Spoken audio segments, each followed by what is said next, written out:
Welcome back to Dr. Ryan, your trusted place for clear, science-based wellness information that empowers you to make smart choices for your long-term health. Today I want to take you through a topic most people rarely think about: foods that appear harmless, foods you may already have in your home, foods that many people eat without even blinking, but that can actually pose serious risks if handled the wrong way. These aren't exotic plants or dangerous chemicals. They're everyday foods that, under certain conditions, can become surprisingly toxic. Now, let me be clear. The purpose of this video isn't to scare you or make you paranoid. The goal is simply to give you awareness. When you understand how certain natural compounds work and how your body reacts to them, you can avoid unnecessary risks and keep yourself and your family safer without giving up the foods you enjoy.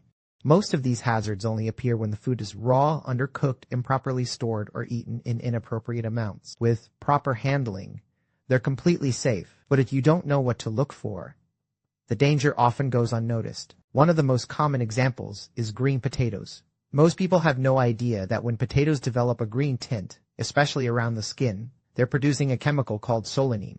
That green color is partially chlorophyll, but it's also a sign that solanine is increasing. Solanine is actually a natural pesticide that protects the potato from insects and fungi. In nature, it's useful.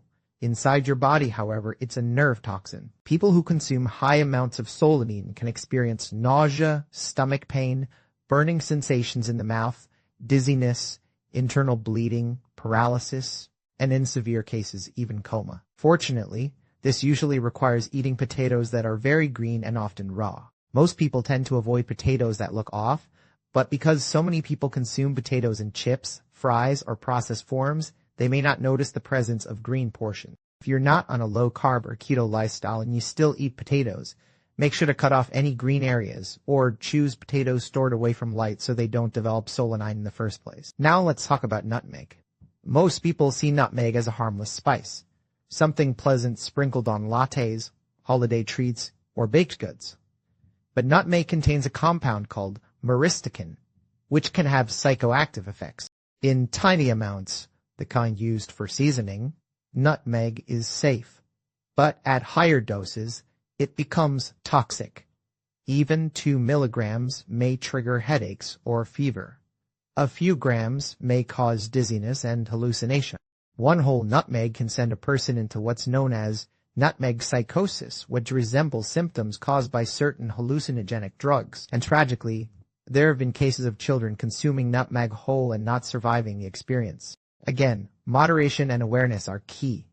As a culinary spice, nutmeg is wonderful, but it should never be consumed in large quantities or eaten whole. Another surprising area involves certain nuts, particularly raw bitter almonds and raw cashews. Most of the almonds you see in stores are sweet almonds, which are safe, but bitter almonds naturally contain amygdalin, a compound that can convert into hydrogen cyanide in the body. Cyanide, of course, is one of the most dangerous poisons known, capable of shutting down cellular respiration and preventing your cells from using oxygen. You would need to consume extremely large quantities of bitter almonds to be in real danger, typically dozens or even hundreds, but that doesn't change the fact that the potential exists. Raw cashews are another example.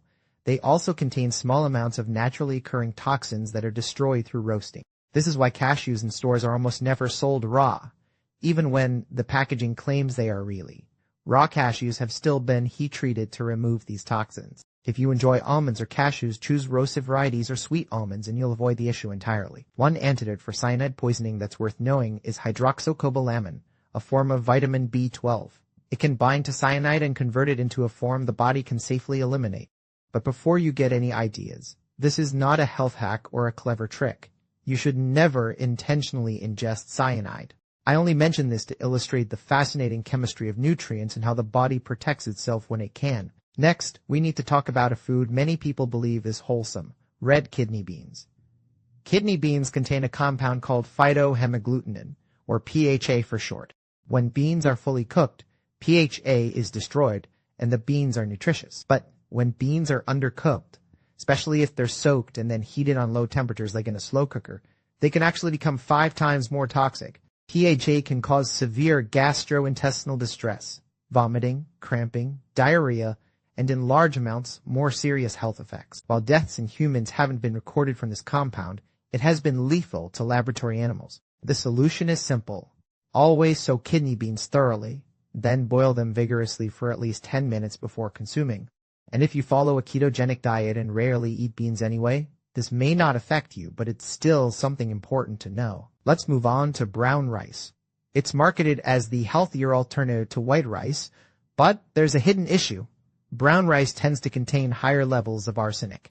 This isn't something that rice naturally produces. It comes from contaminated soil, especially fields that used to grow cotton many decades ago. Cotton farming relied heavily on arsenic-based pesticides. Even though these pesticides are no longer used today, the arsenic remains in the soil and can be absorbed by rice plants. Brown rice contains more arsenic than white rice because the bran layer, which holds much of the contamination, is removed in white rice. Long-term arsenic exposure can cause heart issues, bladder cancer, skin problems, and neurological concerns. Arsenic was also used in poultry feed for many years to promote faster growth in chickens and increase food efficiency. While regulations have reduced its use dramatically, the decades of exposure have left a mark on the food supply. Some people may even show signs of arsenic buildup in their bodies. One notable indicator is the appearance of horizontal white lines on the fingernails. The good news is that certain nutrients, such as selenium, zinc, and compounds in blue-green algae, may help the body detoxify arsenic more efficiently. Another area people rarely consider is undercooked ground beef. When you buy high-quality cuts of steak and choose to eat them rare or medium rare, the interior of the meat is typically safe because harmful bacteria live on the surface and die when cooked. But ground beef is different. Grinding mixes the surface bacteria into the center of the meat, so undercooked hamburger, especially from low-quality sources, can expose you to dangerous bacteria like E. coli. There is a specific strain known as BTEC or ver-toxigenic E. coli that can cause severe kidney damage, systemic infections, and even death. This doesn't mean you can't enjoy a burger. It simply means you should choose high-quality beef and cook it thoroughly unless you know the source is exceptionally trustworthy. Finally, let's discuss cherry pits. Most people enjoy cherries and never think about the seed inside. Why would they? You don't chew the pit. You don't intentionally eat it. But accidents happen, especially with children. Cherry pits contain hydrogen cyanide, just like bitter almonds. Most pits have very small amounts, hardly enough to harm an adult. But one particular variety called Murillo cherries contains much higher cyanide levels. Swallowing one whole may still pass safely through the digestive system, but breaking or chewing it opens the seed and releases the toxin.